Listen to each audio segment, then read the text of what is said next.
आपने भी हाल ही की एक न्यूज सुना होगा। हैदराबाद में 400 एकड़ का एक जंगल है जिसको काट करके साफ सफाई करा करके वहां पर जो है बड़े बड़े इंडस्ट्रीज को कुछ जो है पार्क वगैरह का निर्माण होने को जो है प्रावधान है, जिसको लेकर के जंगल की कटाई को शुरू कर दिया गया है। अब मुझे एक बात नहीं समझ में आ रही है भाई कि जिस आज हमें किताब में हमको पढ़ाया जाएगा बायोडाइवर्सिटी के बारे में, इसके साथ साथ में लोगों को कहा जाएगा, बच्चों को सिखाया जाएगा कि आप पर्यावरण बचाइए, हमारे यहाँ एनवायरमेंट को क्लीन करिए, भाई पॉल्यूट बहुत ज्यादा हो रहा है, ऑक्सीजन की कमी हो रही है। इसके साथ साथ में हमारे यहाँ जो है जो हमारा अंडरग्राउंड वाटर है लेवल वो कम हो रहा है, बारिश की जो है मात्रा वो धीरे धीरे कम हो रही है। तो कहने का मतलब ये है कि क्या सिर्फ किताबों में सिर्फ सिखाया जाएगा? क्या सरकार की कोई जिम्मेदारी नहीं है कि सरकार इस पर एक बड़ा एक्शन ले, इसको रोक करके? भाई क्या हो रहा है? ये जंगल है, ये जानवरों का घर है, वहां पर अलग अलग जो है जीव जाति जो है हमारे यहाँ जितने भी जीव हैं, जनजातियां हैं, सब कुछ उसमें जो हमारे यहाँ रह रहे हैं, कहाँ जाएंगे सब वो? एक मैंने मूवी देखा था बचपन में, आप भी शायद जानते होंगे, दिल्ली सफारी।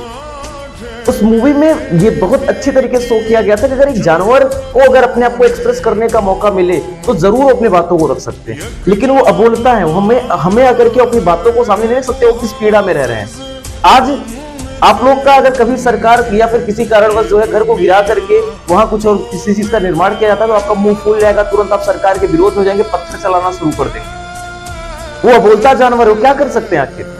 क्या ये हमारी और आपकी जिम्मेदारी नहीं है कि हम जो है ऐसी चीजों को प्रोटेस्ट करें, इसका विरोध करें और ऐसे चीजों को जल्द से जल्द इसकी कार्रवाई को रोका जाए? आखिर कौन करेगा भाई ये?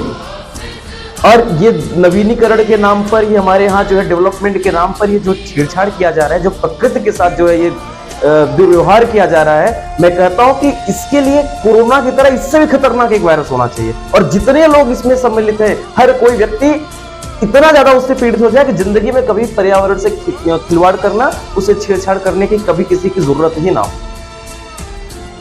और ये प्रकृति हमें बार बार मैसेज देती है कि आप ऐसे कार्य को ना करिए जिससे आपके साथ कभी ये चीज घटनाएं घटित होने लगे। आज आप किसी और के परिवार को जो है उजाड़ रहे हैं, एक जानवर है, अबोलता है, क्या निर्दोष प्राणी वो सब है, जंगली जीव है, उनकी आज परिवार को अगर आप विखंडित कर रहे हैं, उनको तोड़ रहे हैं, उनको अगर आप मार रहे हैं, उनके घर से आप उनको बेघर कर रहे हैं, कल यही चीज सेम चीजें आपके साथ अगर होना शुरू हो जाए तब तो आप दुहाई देना स्टार्ट कर देंगे, धरने पे बैठ जाएंगे, पथराव करना शुरू कर देंगे।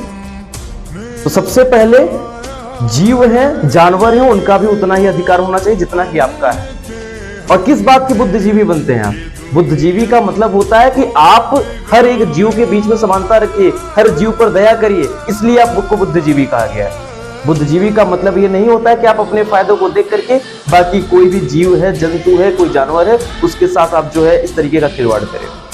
मेरा ये सबसे जो है प्रार्थना है कि इस वीडियो को ज्यादा से ज्यादा शेयर करिए और सरकार तक ये मांग होनी चाहिए, लोगों को, युवाओं को एकजुट होना चाहिए कि जिससे बिल्कुल पूरी तरीके से उस जंगल की कटाई को रोका जा सके और वहां पर जानवरों के लिए जिस तरीके से पहले वो जानवर सब लोग रहते हैं, हंसी खुशी से अपने परिवार के साथ मस्त से रहे।